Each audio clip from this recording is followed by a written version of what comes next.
Amaneciendo.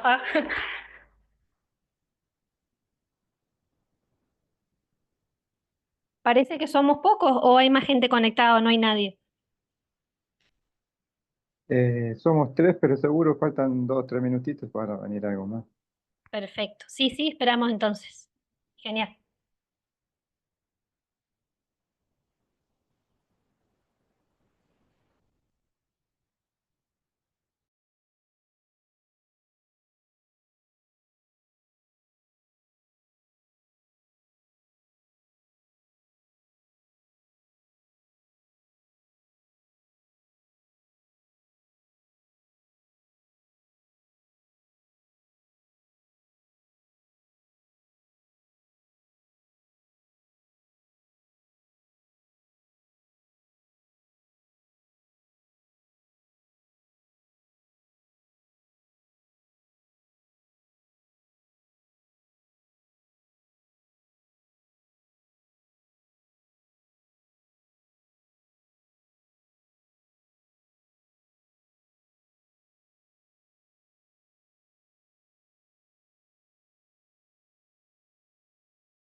Hola. Hola, hola, ¿qué tal? Buen día, Miguel. Hola, buen día. Bien, ¿No bien, todo mandaron bien. el link? el mail. No mandaron, Sí. digo, el enlace para, pues el enlace. Ah, el mail sí, pero no sé, después me fijo de nuevo a ver, pero sí, sí, le habíamos mandado. Ahí está Miguel, está Ana Sánchez Ruiz, Asunción, Patricia, Rosmarí, Roxana y Mercedes, así que ahí estamos, muchas gracias. Estamos. Buenísimo. Buen día, Eh, buen día. buen día, ¿cómo les va? Por las Muy dudas bien. siempre es el mismo enlace. Sí, sí, yo Siempre es, Ah, también te bien. consultaba, Mercedes, buen sí, día. sí, Sí, buen sí, sí, día. era el mismo enlace. Así que entré por el mismo. Muchas Ujú, gracias, genial. De nada. muchas gracias. ¿Cómo andan? ¿Cómo están? Bien. Bien, bien. Alegro. Bueno, Ricardo, si a vos te parece, comenzamos porque yo tengo que irme 12 en punto. Hoy no me Dale, puedo dale, quedar dale. más tiempo. No, no, ¿Arrancamos? avanzamos. Sí, sí, sí. Dale. Rezamos entonces una Ave María y bueno, y ya arrancamos. En el nombre del Padre, del Hijo, del Espíritu Santo. Amén. Dios te salve María, llena eres de gracia, el Señor es contigo. Bendita tú eres entre todas las mujeres y bendito es el fruto de tu vientre Jesús. Santa Santa María, María, Madre de Madre Dios, de Dios, ruega por ruega por nosotros nosotros pecadores, pecadores, ahora y ahora y en en la hora de nuestra muerte. la muerte. Amén. Amén. Amén. Gloria al Padre, y al Hijo, y al Espíritu Santo. Como era Era en en el un principio, principio, ahora y ahora y siempre, por Siempre. los siempre, por siglos los de los siglos de los siglos. siglos. Amén. Amén. Sagrado Corazón de Jesús. En En vos, vos oh, confío. En nombre del Padre, del Hijo, del Espíritu Santo. Amén. Bueno, muy bien. Estoy intentando verlos. Ahí está. Ricardo, Miguel Ángel, Ana Sánchez, Roxana, sí, Rosemary, Asunción, Patricia, Nelly. Muy Uf, bien. ¿Qué tal? Buen día para todos. Vamos a arrancar. Entonces, hoy especialmente les pido que si tienen alguna pregunta, por favor la anoten en algún cuadernito y me la hacen directamente, si es que podemos plantear otro encuentro que sea exclusivamente de preguntas, porque a las 12 en punto me tengo que ir. A no ser que cortemos 12 menos 10 y ahí me lo hacen, pero no me puedo demorar porque me van a estar esperando, así que no quiero ser descortés con las personas que me van a esperar. ¿Sí? Así que bueno, simplemente avisarles eso porque otras veces por ahí no tengo problema, pero bueno, hoy no me puedo quedar más de las 12. ¿Sí? Así que yo voy redondeando 12 menos 10. Tengo una presentación multimedia que no sé si puedo compartir, Ricardo. Vos me dirás. Sí, ya te, a ver cómo estoy desde el móvil, ahí ya te digo. Ujú. Eh, te, te voy a pasar a vos el anfitrión, así lo compartís vos mismo. Bueno, Espera. perfecto. Muy bien.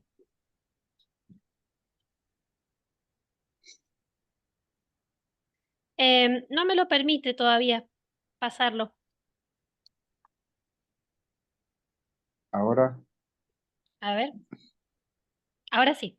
Genial, gracias. Bueno, em, vamos a entrar. Eh, sí.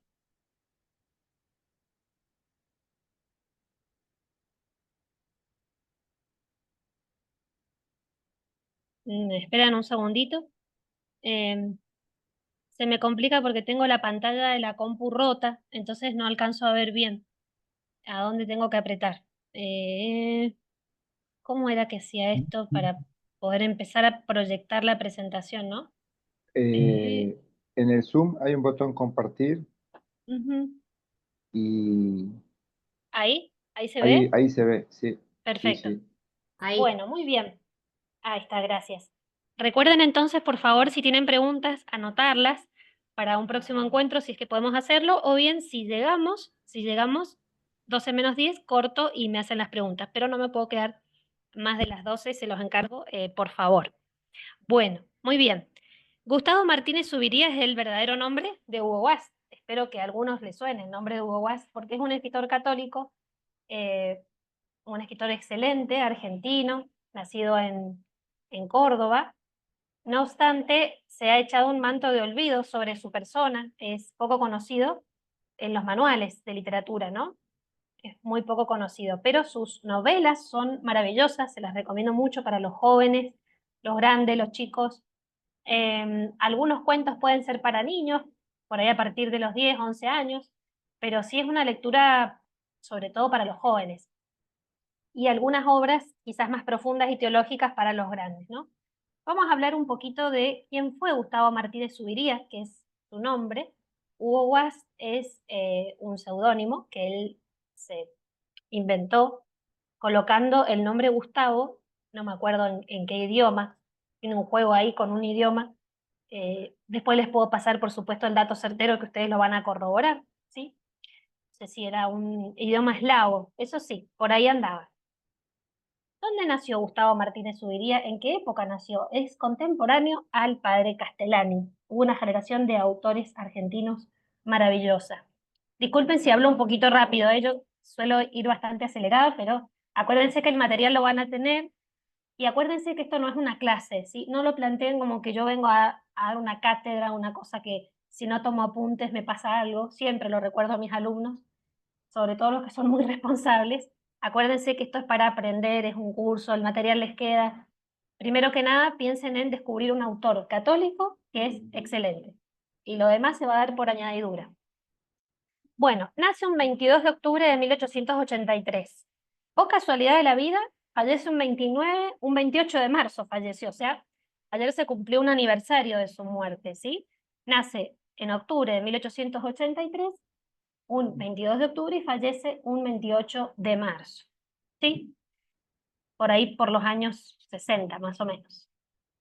Sus padres fueron don Zenón Martínez, doña Carolina Zuviría, cursa estudios en Córdoba y se gradúa de bachiller, o sea, secundario, en el Colegio de la Inmaculada de la Compañía de Jesús, ¿sí? Por aquella época gloriosa de la Compañía de Jesús. Ya a los 10 años, esto es igual que Borges, Borges también a los 10 años ya escribe su primer cuento, él escribe su primer cuento, Carlos Cromwell, El Navegante, y va a estudiar abogacía, ¿sí? Va a estudiar abogacía, va a llegar a ser bibliotecario de la Universidad Nacional de Santa Fe, y en ese puesto como bibliotecario de la Universidad Nacional de Santa Fe va a entablar polémicas con sus compañeros, con profesores y demás. Ahí tienen una fotito de Hugo Guast de joven, por ahí era gracioso cómo se dejaba el corte, la rayita al medio, creo que él bromea con respecto a eso, así que bueno. Ahí lo tienen, un poquito más, ya más grande, ¿sí? Varias personas se han encargado de escribir acerca de la vida de Hugo Guast. En este caso, yo tomo la obra de Juan Carlos Moreno, después tienen al sacerdote jesuita Guillermo Furlong, Juan Luis Gallardo habla de él, y en el tomo completo de las obras completas, ya les digo bien quién hace el prólogo, pero son varios escritores argentinos y intelectuales que se dedican a estudiar a Hugo Guast. Les cito: era un muchacho lleno de ardorosos entusiasmos cuando joven. Quería luchar por sus ideales y dondequiera se le presentara la ocasión, entraba a tallar para refutar el error, defender la verdad y obrar el bien. Tenía espíritu polemizador. Eso se ve por ejemplo, lo ven en El Sexto Sello, lo ven en novelas como Juana Tabor, en El Caloro, ¿sí? Tenía espíritu polemizador y ello explica que haya librado lides, batallas, por medio de conferencias, artículos periodísticos y públicas controversias. De hecho, él revisa el doctorado, o sea, su doctorado en abogacía se lo rechazan porque era un tema muy, muy polémico para el momento. Bueno, ahí lo tienen ya de mucho más grande. Vuelvo a repetir, acuérdense que todo esto les queda, así que si no llegan a anotar algo, esto se los voy a mandar. Gracias a Dios, Patricia ya va a ser mi secretaria oficial, me lo va a recordar, porque esta cabecita se olvida de varias cosas. Desde 1903 comienza a publicar sus novelas, sus ensayos. Si alguien me puede ayudar porque no alcanzo a leer, me tapa el Zoom. Desde 1903 comienza a publicar sus novelas y ensayos, entre los que se destaca La creación ante la pseudociencia, ensayo polémico este, Rimas de amor, Alegre, Flor de durazno, El enigma de la vida, en un ensayo científico. Año 10, en 1906, comienza a colaborar con el diario La Nación y la revista Caras y Caretas. Excelente, muchas gracias. Les recomiendo mucho Año 10 para el que le interese ahondar un poquito más en la Revolución de Mayo, es excelente. Este ensayo polémico, La creación ante la pseudociencia, y hay otro más, uno de esos fue justamente el que él presenta como tesis y bueno, y recibe muchas críticas. Bueno, se casa con Matilde de Iriondo, una noble dama perteneciente a una tradicional familia santafesina, y bueno, además de colaborar en el diario, en la revista Caras y Caretas, que era muy famosa, o sea, todo escritor que se apreciaba de tal trataba de publicar en esa revista y en La Nación, le agradaba vincularse con gente notable, con artistas, como para conocer un poco el medio artístico. Em, a partir de los 30 años se va a dedicar a la cría de ganado vacuno, pero una temporada nada más, no es algo que lo va a hacer con constancia, solamente unos años. Y esa experiencia le va a servir para, o sea, eso se va a ver reflejado en sus novelas, esos conocimientos del campo, ¿no? Se van a plasmar en sus obras. La actividad política de Martínez Subiría, porque se va a dedicar a la política, es muy amplia y desde ya les aviso que yo no voy a andar en el tema. No me pregunten eso, por favor, se los pido porque es muy complicado. No me quiero meter en, en temas complicados porque no lo manejo. Simplemente su actividad política fue muy notable y siempre él, a la hora de ingresar a algún partido, tenía en cuenta lo que la Santa Madre Iglesia recomendaba. Yo sé que hay otras personas que han escrito el tema y saben muchísimo más, por eso me atajo. Pero bueno, sí fue no solamente fue un escritor, realmente luchó por la patria, eso sí que lo podemos decir. Se afilió al Partido Demócrata Progresista, que en ese momento era un partido casi conservador, llamaríamos del centro. Luego se va a alejar cuando el partido vira o gira hacia la izquierda, se va a ir del partido. Es elegido diputado nacional. Y yo me adelanto un poquito, él también va a ser interventor en Catamarca durante el gobierno de Ramírez, ¿sí? Y después va a promover como ministro de Educación la ley de enseñanza religiosa no obligatoria, ¿sí? Em, y bueno, allí donde fue dejó huella laboriosa de su paso, ¿sí? Nunca, o sea, nunca ocultó su carácter de católico, nunca lo ocultó. Bueno, acá lo que les acabo de contar. Renuncia al Partido Demócrata Progresista. También estaba en el Rotary Club, también lo abandona justamente porque la iglesia lo desaconseja. Y bueno, como les decía recién, siempre defendió defendió la fe católica, los derechos de la iglesia, etcétera, etcétera. Entre esas cosas puso de relieve la obra educativa llevada a cabo por los salesianos en nuestro país, sobre todo en la Patagonia. De hecho, él va a escribir la biografía de San Juan Bosco y va a viajar a Italia, a donde se va a documentar convenientemente y va a ser aprobado como un escritor de vida de santos. Bueno, tuvo mucho éxito como escritor, por lo tanto deja su actividad como abogado y va a vivir de su pluma. Sí, es uno de los pocos escritores argentinos que viven de su pluma y va a publicar muchas novelas, muchas obras, y se van a realizar versiones, digamos, van a ser traducidas a otros idiomas, y también algunas de sus obras, como La Casa de los Cuervos, van a ser llevadas al cine. Por ejemplo, en esta obra, digamos, cuando es llevada al cine, actúa Carlos Gardel. Bueno, como ustedes podrán ver entonces, eh, lo que señala sobre todo Juan Carlos Moreno es sus condiciones de hombre múltiple, que esparce la buena semilla, estoy leyendo, ¿no? Por donde pasa de motivos para enriquecer sus conocimientos del hombre y del mundo y para copiar argumentos para su renovada producción literaria. A donde va, en la función profesional, en la función pública, siempre todo lo que él vive lo va a trasladar a su obra literaria, ¿sí? Toda otra tarea terrena la subordina a su vocación. Él tiene una obra muy interesante que se llama Vocación de escritor, y en esa obra, digamos, cuenta sus confidencias de novelista y nos da consejos para los que quieran o los que queremos dedicarnos a la tarea de la escritura, ¿no? Y esta parte es muy importante, fíjense, toda la literatura constituía su norte, su pasión. Ella le invadía el alma. Las letras eran las herramientas que el cielo le diera para luchar el buen combate. Desde temprana edad se había penetrado de la sentencia de Job: milicia es la vida del hombre sobre la tierra. Bueno, viaja a Europa con su esposa y sus 10 hijos en 1927. Va a escribir, fíjense, en París va a escribir 3 libros: Lucía Miranda, 15 días Sacristán, El Camino de las Llamas. El Camino de las Llamas transcurre acá en Mendoza, por ejemplo. Lucía Miranda Lucía Miranda, sí, tiene que ver con unas leyendas fundacionales de aquí de Argentina. Bueno, se las dejo ahí. Hay más de 40 novelas, así que imagínense.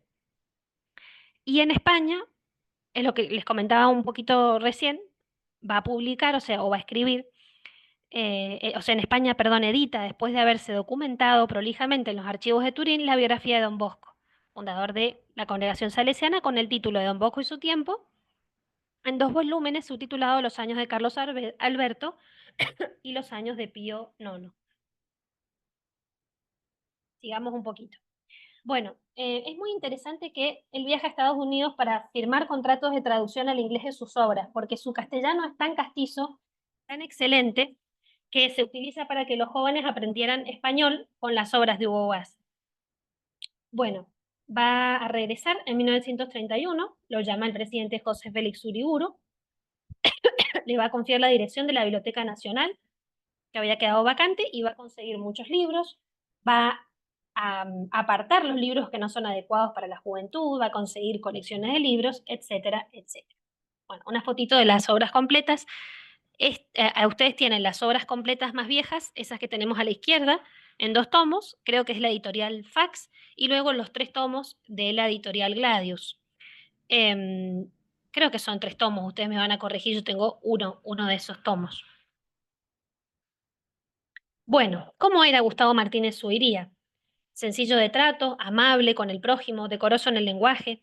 Cualquiera podría acercarse a él y colocarse a su altura en diálogo personal sin que se considerase afectada su posición ni su talento. Esto es muy importante. Nunca le oía hablar mal de nadie, ni siquiera de sus enemigos, de los que se consideran sus rivales y de los que lo han detractado.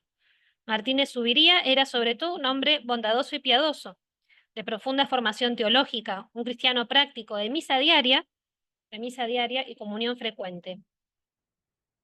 Sin ostentación ni engreimiento, virtudes no comunes, esto es así, realmente, virtudes no comunes en el difícil gremio de los literatos, siempre hay como un poco de ego, ¿no?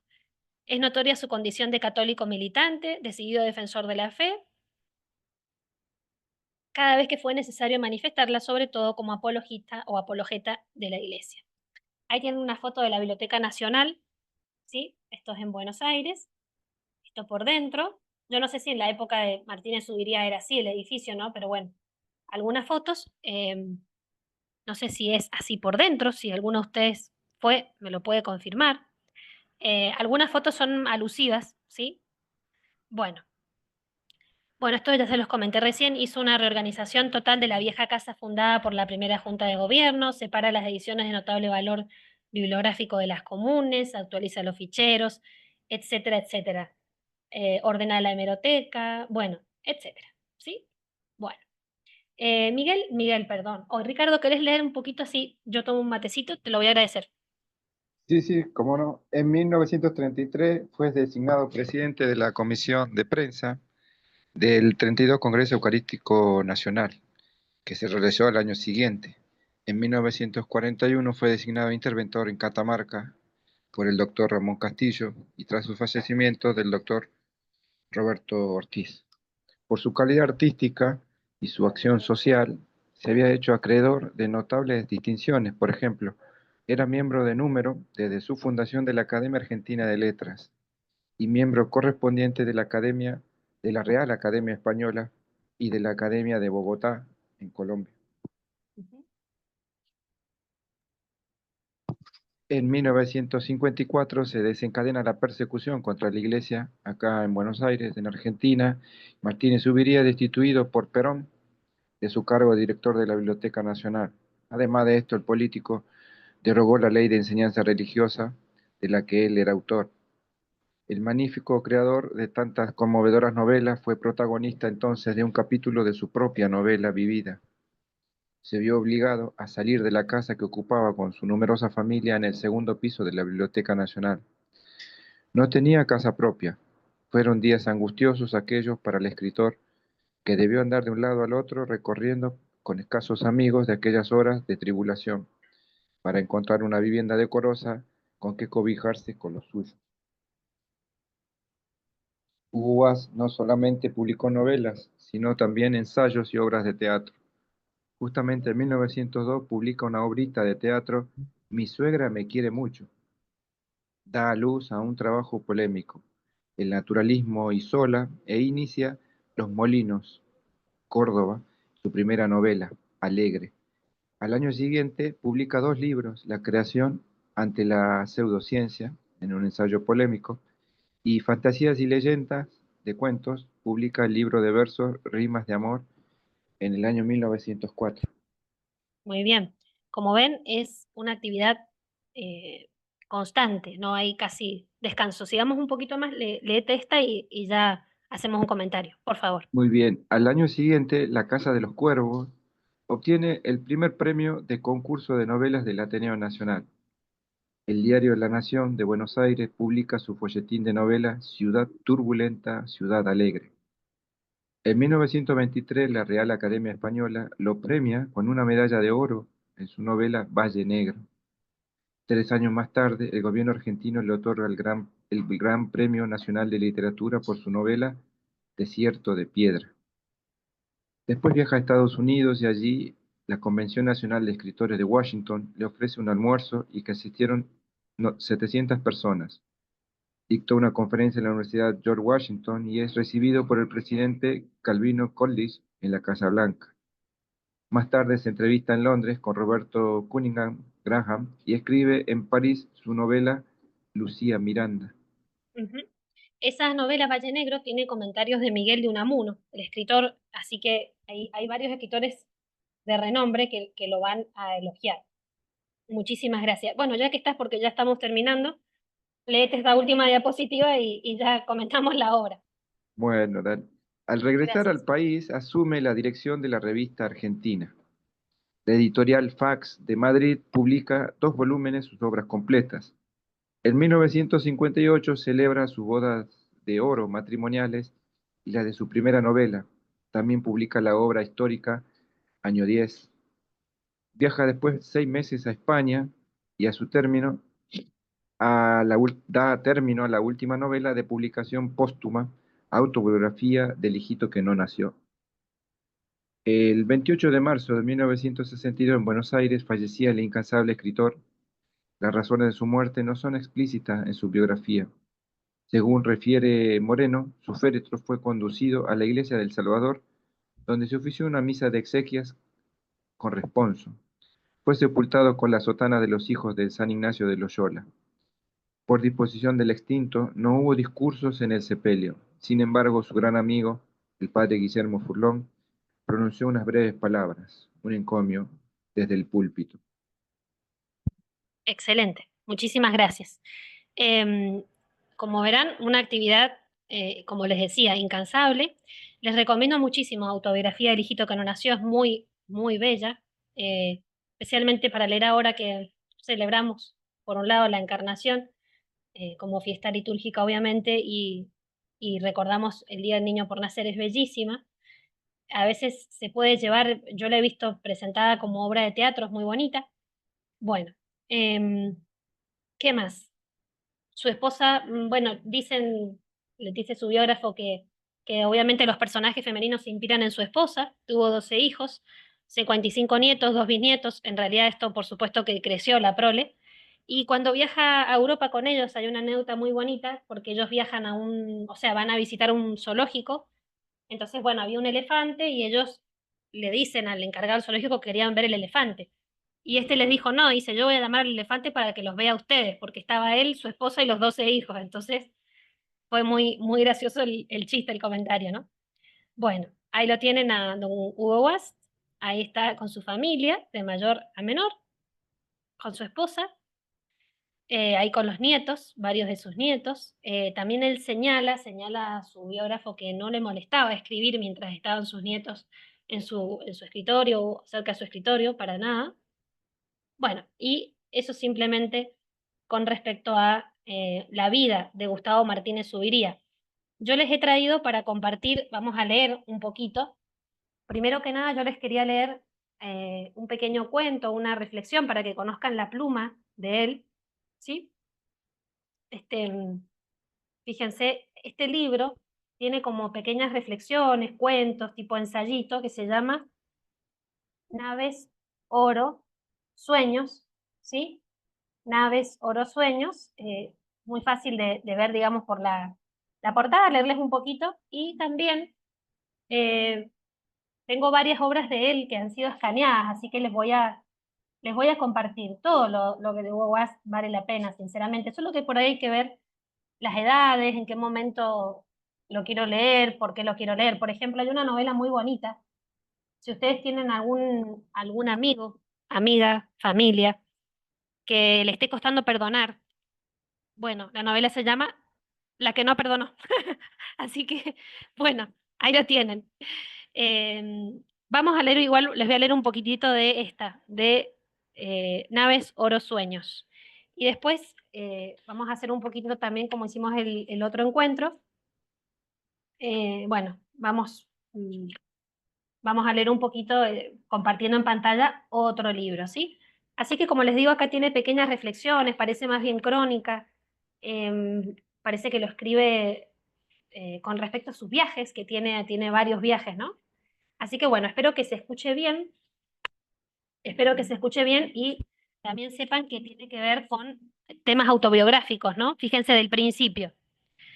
El cuento, el relato que traigo para leerles, para que conozcan el estilo, por si nunca lo han leído Goa, jamás en su vida lo leyeron, para que conozcan cómo escribe, ¿sí?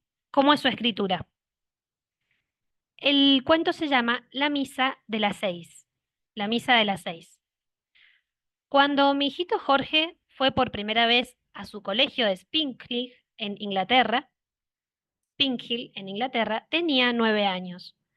Desde un mes atrás venía preparándose para el viaje ante los maravillados ojos de su hermanito Hugo, que hasta entonces había sido su compañero de estudios y de juegos y que iba a quedarse solo.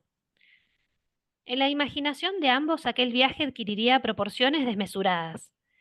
Ellos sabían lo que costaba hallar una plaza libre en un buen colegio inglés para un chico argentino. Sea porque los escolares latinoamericanos tengan fama de revoltosos, sea porque en realidad haya pocas vacantes, el hecho es que cuando quise poner en un colegio católico inglés a mi hijo mayor, realicé muchas gestiones infructuosas y obtuve algunas contestaciones pintorescas.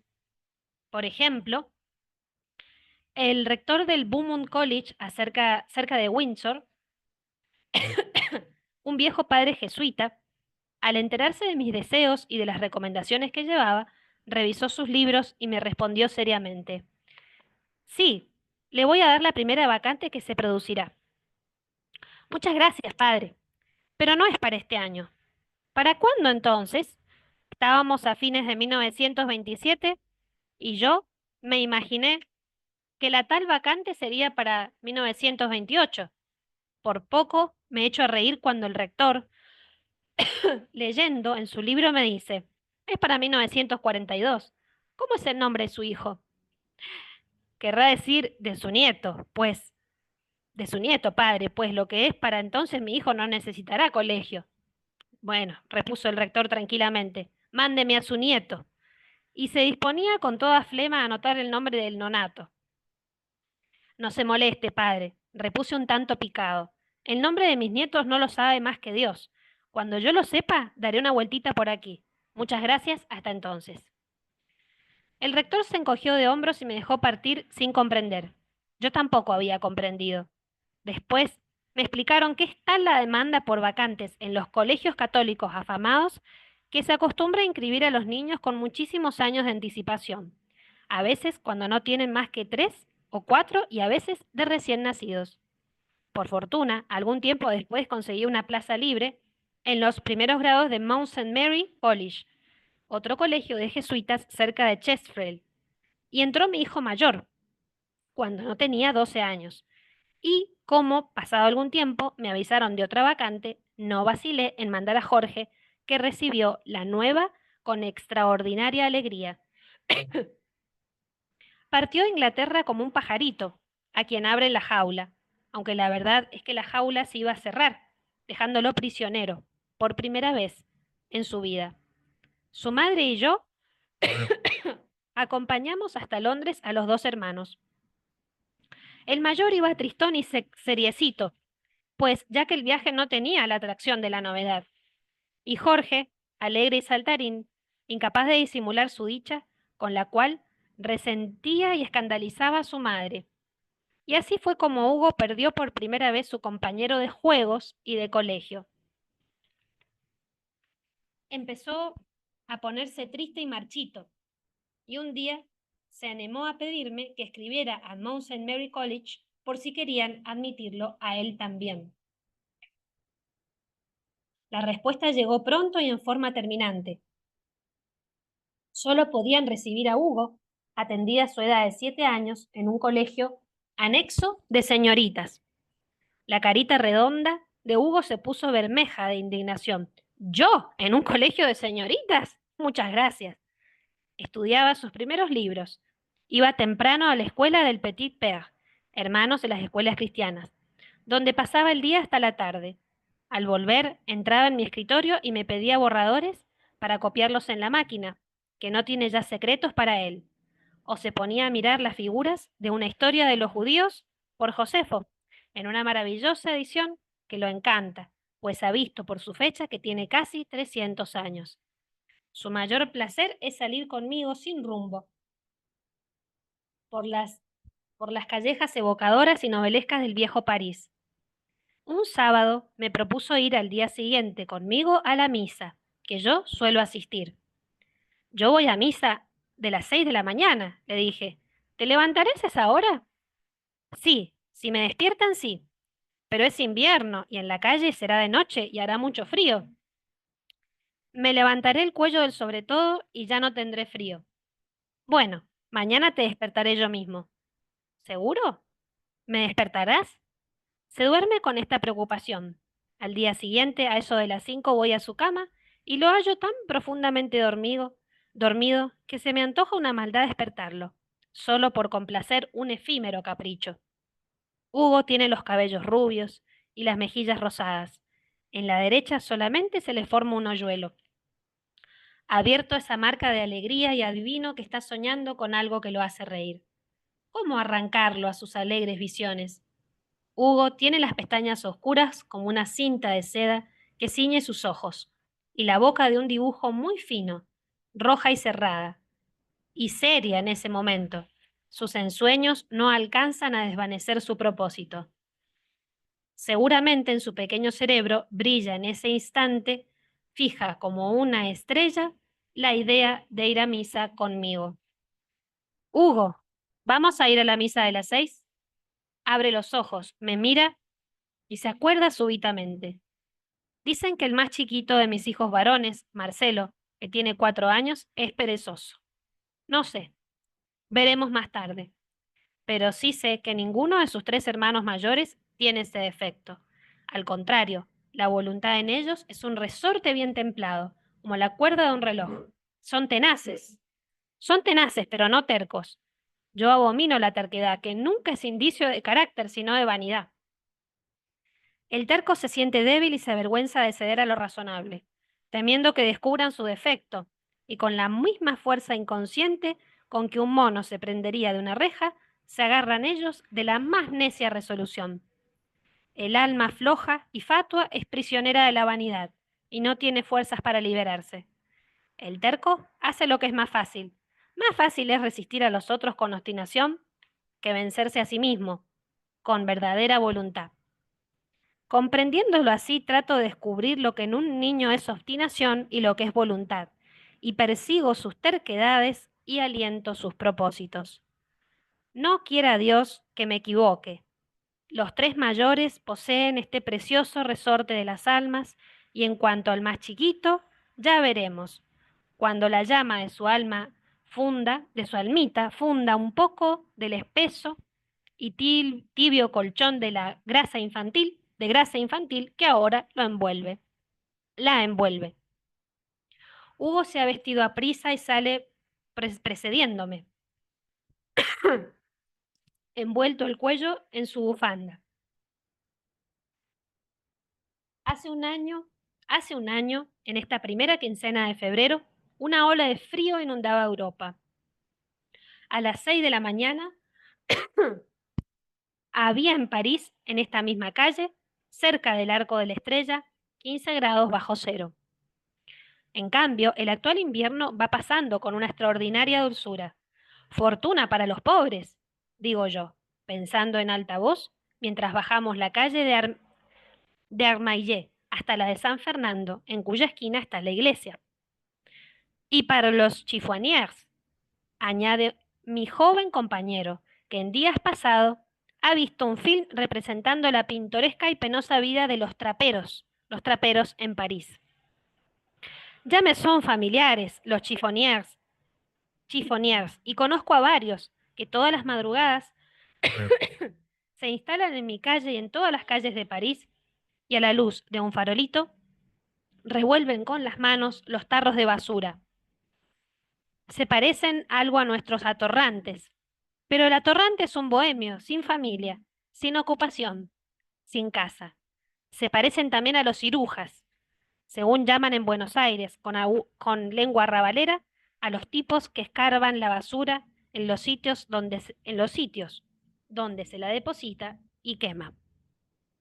Pero en Buenos Aires, esta rebusca la hacen en muladares alejados de la ciudad, mientras que aquí los chifoniers las realizan a la puerta en cada casa, acompañados de su familia y ayudados de sus hijos chiquititos. Obviamente estamos hablando de otra época. Son verdaderos comerciantes, autorizados por la municipalidad, a la cual pagan contribuciones para explotar su calle, y que poseen un carro y un caballo para transportar su cosecha de inmundicias, que venden en ciertas fábricas y a veces en el famoso mercado de las pulgas. Algún día hablaremos de este gremio y de este mercado, que no por ser pintorescos dejan de ser anacrónicos en una ciudad moderna.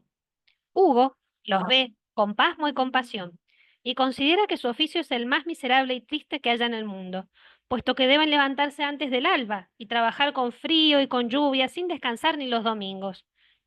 Le explico que no es así, que son pequeños comerciantes, pobres, es verdad, pero no por dioseros, y que si trabajan los domingos no es obligados por la necesidad, sino porque desprecian las leyes de Dios y de la Iglesia. He observado que los chiffoniers de París tienen un día de descanso a la semana, pero no es el domingo, como sería si quisieran cumplir con sus deberes religiosos, sino el lunes. ¿Por qué han elegido ese día? No sé.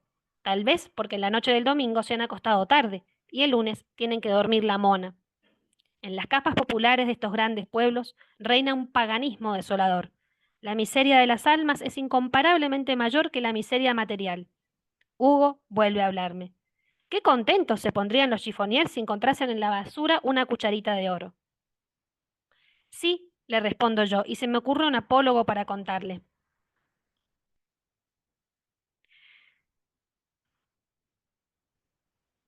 El hijo mayor de un rey de Francia, de hace muchos siglos, vio una mañana a los traperos que revolvían los tarros de basura y sacaban quién un collar de vidrios, quién un cuello de encajes, quién un cuchillo de acero, y le nació la codicia. Desde entonces, todos los días se despertaba antes que los traperos y recorría las basuras de su casa y de toda la ciudad. Y una vez se creyó el más feliz de los príncipes porque encontró una cucharita de oro y renunció al reino y huyó del palacio del rey para seguir buscando en los muladares de la ciudad. Hugo me interrumpe. Estaba loco, ¿no es cierto? ¿Te parece de veras que solo estando loco podría hacer eso? Es claro, era el hijo del rey. ¿No es cierto que estaba loco?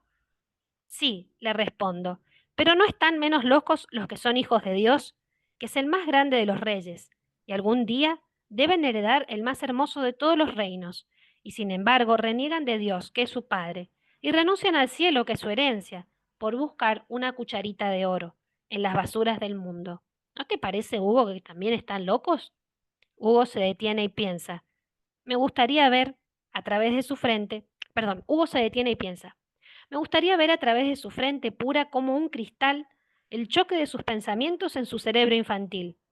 ¿No te parece que están locos? Vuelvo a preguntarle, y él me contesta lo único que se le ocurre y que es la sola explicación razonable. Es que no saben lo que hacen. Sí, es la sola explicación razonable, pero no es suficiente excusa en muchos casos al menos. La experiencia de todos los días no demuestra que la mayoría de la gente no quiere saber lo que hace, es decir, quiere vivir y morir en la ignorancia. El mundo moderno, por paganizado que esté, vive todavía de la sustancia del cristianismo. Respiramos cristianismo por todos los poros, pues cristiana es la dignificación de la mujer, cristiana la preocupación por los obreros, cristiana la protección al niño, cristianas la idea de libertad, igualdad y fraternidad. No sabemos lo que hacemos, pero no es porque no tengamos ocasión de aprenderlo. Todas las gentes en los pueblos civilizados se hallan un día u otro en contacto con la única verdad que importa realmente conocer. Mas la mayoría prefiere ignorar esa verdad. ¿Es acaso indiferencia por los problemas fundamentales? ¿Es frivolidad sincera? ¿Es falta de curiosidad científica? No, nunca ha habido como en la época actual tanta afición a comprenderlo y explicarlo todo. Existen en todas las capas sociales una ardiente ansiedad por poseer la clave de los misterios que nos rodean. ¿Por qué alumbra el sol? ¿Cómo se originó la vida? ¿Qué es el hombre? ¿Cuál es la sustancia de nuestro pensamiento? ¿Cuál es el rumbo y el término de la evolución que presenciamos? Los hombres de estudio interrogan a la astronomía, a la biología, a la psicología, y los divulgadores desparraman en el pueblo ávido sus medias respuestas, y para completarlas se interroga hasta los muertos, por intermedio de esas ciencias raras, mezclas de credulidad infantil y de obcecación impenitente. Qué alivio cuando se inventa una respuesta original y que parece definitiva, y que pronto se gastan las doctrinas. Se siente oscuramente que solo el cristianismo posee la verdad íntegra, la clave de todos los misterios, desde la creación de la luz hasta el destino del hombre, y puede darnos la razón de ese otro misterio, de los misterios, la razón del dolor, de nuestro dolor, que nos irrita como una contradicción. Y allí, en el umbral del templo, los hombres se detienen. No quieren saber las respuestas del que dijo, yo soy la verdad, porque también dijo, yo soy el camino y la vida. Presentimos que la verdad que Él nos va a dictar no es una explicación inerte, sino regla de vida. No sabemos lo que hacemos porque hemos perdido la fe. Y no la recobramos porque no se la pedimos humildemente a aquel que puede dárnosla. Y no la pedimos porque nos duele renunciar a nuestros hábitos, a nuestras predilecciones, a nuestros odios. Costosa renuncia porque empieza en un acto de humildad. Preferimos no creer que seamos herederos de un reino. Preferimos renunciar a nuestros derechos sobrenaturales con tal de seguir buscando una cucharita de oro en un tacho de basura. Nuestro corazón no se satisface nunca, es cierto. Todos, cual más, cual menos, en voz alta o en secreto, nos quejamos de la suerte. Seguramente esos pobres traperos que todas las mañanas encuentro en mi camino se quejan también de su suerte y con más motivos que yo. Pero seguramente si bebiendo una droga pudieran vivir 1000 años, no habría uno entre 1000 que no la bebiera, aunque le afirmasen que su vida no iba a mejorar. Y les parecería poco y pedirían 100.000 años y hasta una eternidad con tal de no morir, porque no quieren creer que la muerte es la frontera de un reino. Es la frontera de su reino. Dios ha repartido dos dones en forma desigual. Dios ha repartido sus dones en forma desigual. La fortuna, la belleza, el ingenio, la felicidad. ¿Hay dos porciones iguales en el mundo? Lo único que nos ha dado a todos por igual, a los reyes, a los mendigos, a los sabios y a los locos, es lo único que verdaderamente necesitamos y es la muerte. Si tuviéramos fe como un grano de mostaza, consideraríamos la muerte como la llave de oro de nuestro palacio y no la perderíamos de vista por temor de extraviarla. En esto, los pobres traperos que mueven nuestra compasión son tan ricos como un rey, más aún, son tan ricos como un santo. Pero no saben lo que tienen ni quieren pedir la luz que les falta, para contar como un avaro su sola riqueza. Hugo entra primero que yo en la iglesia, porque no lo demora la filosofía. Su mano apenas alcanza al borde de la pila de agua bendita. La iglesia de San Fernando está oscura. La misa de las 6 no tiene muchos devotos en invierno. Algunas buenas mujeres que van con un canasto al brazo o un tarro de leche y su cofia de provincianas. Alguna sirvienta, rara vez algún hombre de pueblo, pero pues no son estos los barrios obreros. He aquí al Señor que todos los días de trabajo ayuda a la misa de las 6 y de las 6:30. Es pálido, de barba negra y de andar pausado, aunque no es viejo. Y lo dejo acá porque, a ver, no, sí, llego a terminar, sí, me falta poquito. Es pálido, aunque no es viejo, de andar pausado y de barba negra. Y aquí el suizo, un buen francés de espesos bigotes blancos, que con el golpe de su largo bastón, de puño de plata, anuncia la salida del sacerdote revestido y el comienzo de la misa en el altar mayor. Muy pocas luces. Apenas puede Hugo hallar en su librito las oraciones correspondientes a las ceremonias. Acuérdense que estamos hablando de la misa tridentina, ¿no? La misa en latín. Por eso el misal. Vienen los cobradores, perdón, muy pocas luces. Apenas puede Hugo hallar en su librito las oraciones correspondientes a las ceremonias. No importa. Seguramente, su ángel de la guarda le sopla al oído los mejores pensamientos que a mí.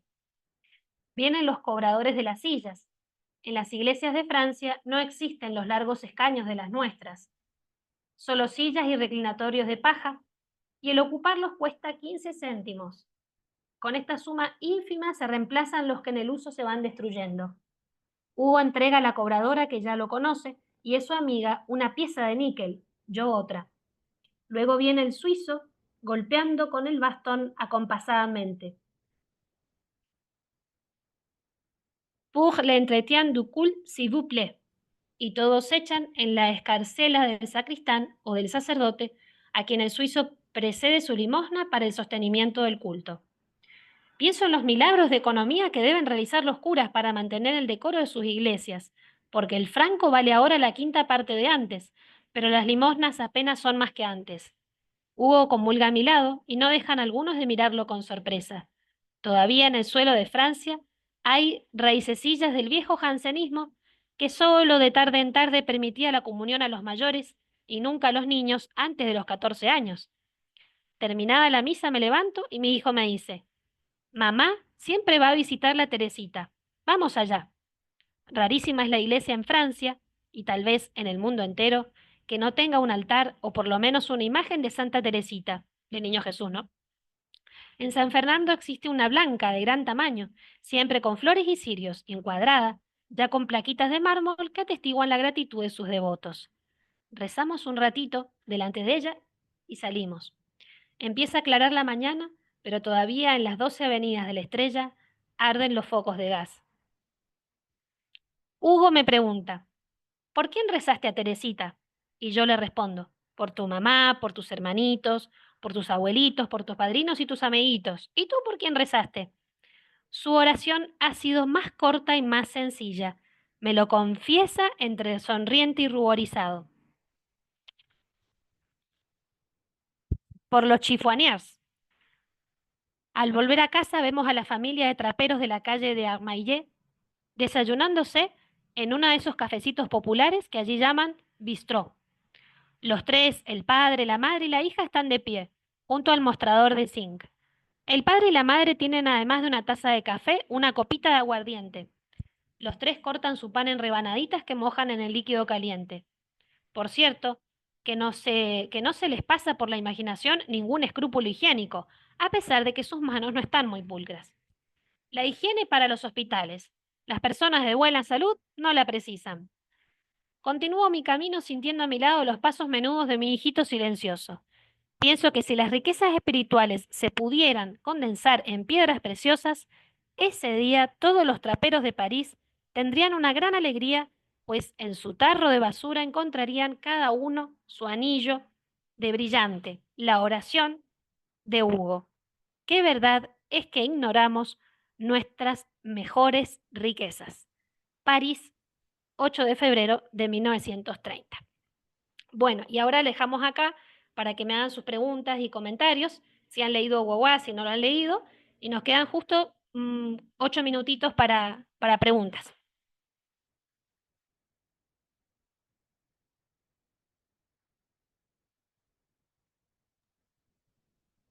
Yo quería preguntar, A ver, Mercedes, ¿este señor sí. escribía directamente con una lapicera en un cuaderno o tenía máquina de escribir? ¿Cómo habrá sido técnicamente ese? Técnicamente, me parece que escribía a mano, porque en vocación de escritor era habla de cuartillas, pero no sé si tenía máquina de escribir y las pasaba. Él habla de cuartillas, ¿cuántas cuartillas se pueden escribir?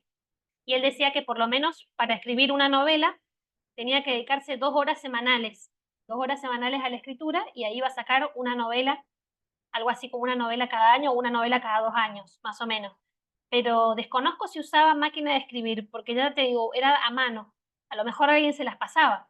Habría que por ahí chequear un poquito más la biografía, a ver si ya usaba máquina de escribir o no, porque él habla de manuscritos. Claro, muchas gracias. De nada. Mercedes, no, yo no conozco, nunca lo leí a Hugo Watts. Ujú. Me gustaría saber el nombre para buscarlo, lo que leíste, el nombre del libro. Sí, el nombre del libro. Se los voy a ¿Cuál? anotar. ¿Quieren que lo anote en el chat o se los digo así Sí, va, oralmente? no sé. Sí, yo tengo para escribir y si Ujú. querés, capaz después Bueno, aparece, Quedaría capaz es una lindo, pérdida de buen tiempo. día, quedaría en el chat Tanto. mejor. Ujú, bueno. sí, sí, sí. Naves, oro, sueños. Y se llama La Misa de las 6, el cuento, La Misa de las 6. Sí, es a las 6. Ujú. Y ¿Esa esta misa obra, era tridentina? claro, Misa Tridentina. Sí, porque tengo a mi marido acá a mi lado, Ujú. que él, compartimos una peregrinación en Europa, bueno, así no, y hacíamos muchas, bueno, no tuvimos, pero había uno de los integrantes que, misa tridentina, que aparentemente, según me va a corregir mi marido, no está muy aprobada. Eh, No yo soy de están- Misa Tridentina, por así que les eso, puedo contar. pero, a ver, Ujú, a ver, mi marido está acá, te dirá ujú, rápido. sí. A ver, él es. Perdón, después estoy como colado. No, él le encanta, Tenemos en Corrientes la pero no, gracia se oficialista. de tener misas tridentinas por la congregación de Pío X. Y Ujú. bueno, por ahí cuando podemos, fuimos, Pero fuimos no una están vez. como muy No, oficializados. después les comparto Sí, el histograma de cómo fue con las misas tridentinas, digamos, cuál fue, digamos, en un momento Benedicto XVI hizo, eh, las aprobó por un corto tiempo. Sí, eh, perdón, ¿puedo interrumpir un segundito si no es mucha molestia? sí. Si no ¿Sí? les molesta. Sí, sí. No sería el tema del curso, en realidad, Ah, sí. pero Sí, antes sí. de lo de Benedicto está la bula de San Pío V, Quo Primum Tempore, que permite la misa a perpetuidad. Entonces, también no hay que olvidarse del estado de necesidad de la iglesia, porque Claro, si por eso te nosotros, pregunto, ¿está claro, permitido? ¿Está sí, es que permitido? está A permitida, lo eso que nada pasa es, más, yo sé que no claro, es el tema, pero sí, como... sí, no, está permitida. El tema es ¿Pero que qué es? habría que, es la misa que iban nuestros bisabuelos y nuestros abuelos en Pero esa ¿en qué misa. consiste?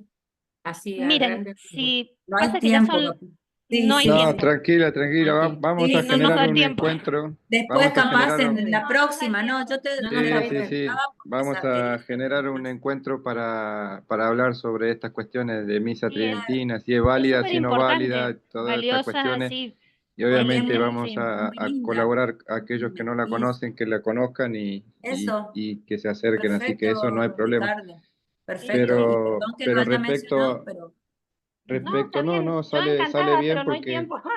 No hay sí, tiempo.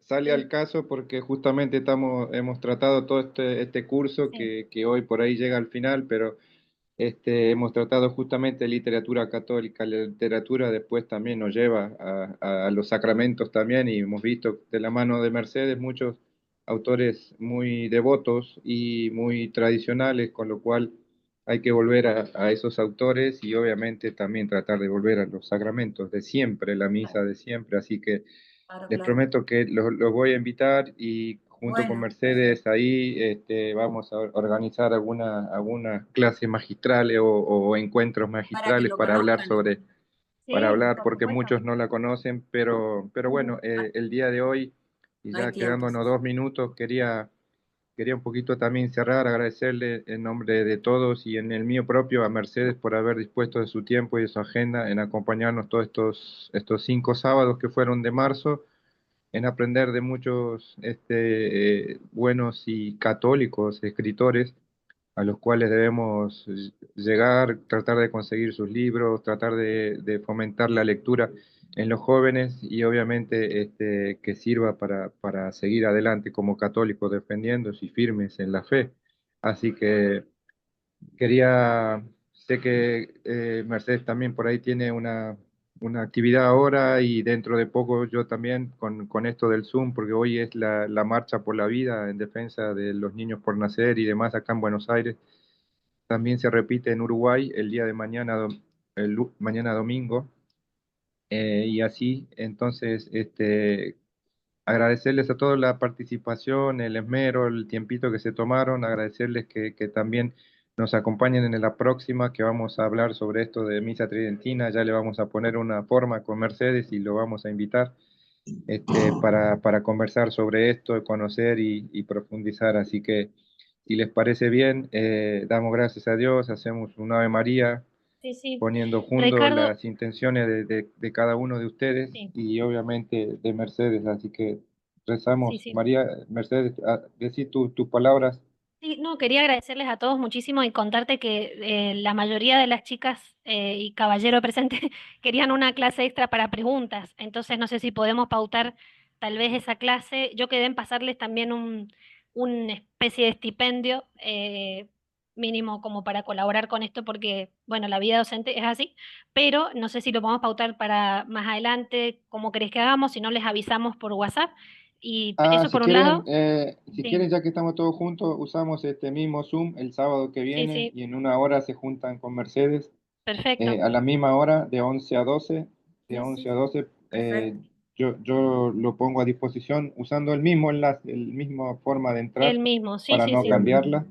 Y obviamente cuando Mercedes nos comparta algún material se lo reenvío por mail, pero Sí, sí. hacemos esa última clase el sábado que viene, con el mismo enlace, con los mismos datos, de 11 a 12, para que sea concreto, de comentarios, preguntas y demás. Dale. Y lo de la misa tridentina lo dejamos aparte, Claro, porque para organizarlo mejor por ahí. Ujú. vamos a hacer algo Sí, sí. mucho mejor y Ujú. de más Sí, sí, valor, sí. ¿no? Seguro. Este, Así que bueno, Perfecto.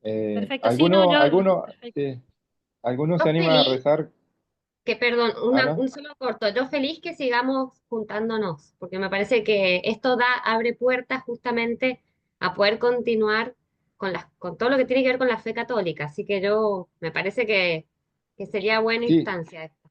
sí, Eso. sí, sí, Ana, lo vamos a hacer. De hecho, mi invita- invitación a Mercedes es abrir de nuevo una serie de cursos que yo venía haciendo hace varios años sobre catolicidad, sobre doctrina católica. Mercedes, una del equipo docente ahí que nos colabora, pero hay muchos otros, y vamos a seguir con sacramentos, con los tiempos litúrgicos, con la misa de siempre, hay un programa de virtudes también, hay un programa de educación para jóvenes en las Las virtudes. virtudes son muy lindas. Así que hay que darle para adelante y mantenernos siempre ahí, ¿no? Y ojalá ustedes también puedan convocar e invitar a otros. Y por qué no animarse, si alguno lo tiene por ahí, a compartir y a enseñar, ¿no? O sea, lo que también el Señor nos va dando, poder compartirlo con otros. Así que muy bien. Adelante, Miguel, Entonces, y ahí el sábado que viene, sí, a la misma hora, de 11 a 12, nos juntamos por este mismo método, Yo creo que seguramente va a estar Mercedes, yo no voy a poder, pero ahí vamos, y nos vemos y ahí lo terminamos. Así que Sí, tal cual. Rezamos una Quería- oración y cerramos, nomás. Cerramos. Así me están esperando, me tengo que ir. Sí, recordarles por el tema del bono o el valor del curso originario, que eran 4 encuentros, para que todos colaboremos con Mercedes y Ricardo, que creo que es importante para que les dé a ellos un empuje para seguir con estos proyectos. Sí. Y Muy bien, Ricardo, muy bien. secretaria, no se olvide cuando pueda de reenviarnos la segunda parte del Principito Sí. y le pido la que mandó Mercedes el sábado pasado. Usted no lo llegó a ver. Yo reenvié lo que tengo de Mercedes, no, igualmente me fijo, pero no tengo nada ahí pendiente, pero igual ahora lo converso con ella y ni bien mande lo de UBAS o lo que la que sabe es Mercedes, así que yo solamente soy un servidor para No, reenviar Hay las que cosas. Carla. Patricia me va a hacer acordar porque yo le dije que tengo muchas urgencias, así que ella me va a Sí. acordar. Ya empecé a escribir el mensaje, pero me lo tiene que recordar. Sí o sí, y bueno, y perdonen, tengo que irme, así que a menos que, o Sí, sea, sí. no Bueno, puedo ir, necesito irme. Les no, agradezco hacemos una Ave muchísimo por María todo. juntos. Mil gracias. Sí. Ujú. Dios Sí, te sí. salve María, llena de Llena gracia, el de Señor es gracias, Señor, contigo. contigo. Bendita tú Bendita eres tú eres entre todas las mujeres, bendito es el fruto de tu bendito es el vientre fruto de tu Jesús. vientre, Jesús. Santa María, Santa María, Madre de Madre Dios, de Dios, nosotros ruega por pecadores, nosotros ahora y en pecadores, la hora de nuestra ahora muerte. y en Ahora la y en la hora hora de nuestra de muerte. nuestra Amén. muerte. Amén. muy bien. El Señor nos dé Padre, unas buenas tardes, en el nombre del Muchas Padre, del gracias. Hijo y del Espíritu Igualmente, Santo. gracias. Amén. Un abrazo grande a Muchísimas todos. gracias. Gracias, Mercedes. Gracias, abrazo. gracias. No, de nada a ustedes, gracias. A fin de Muchas semana. gracias. Chau, chau. Chao, chao. Chao.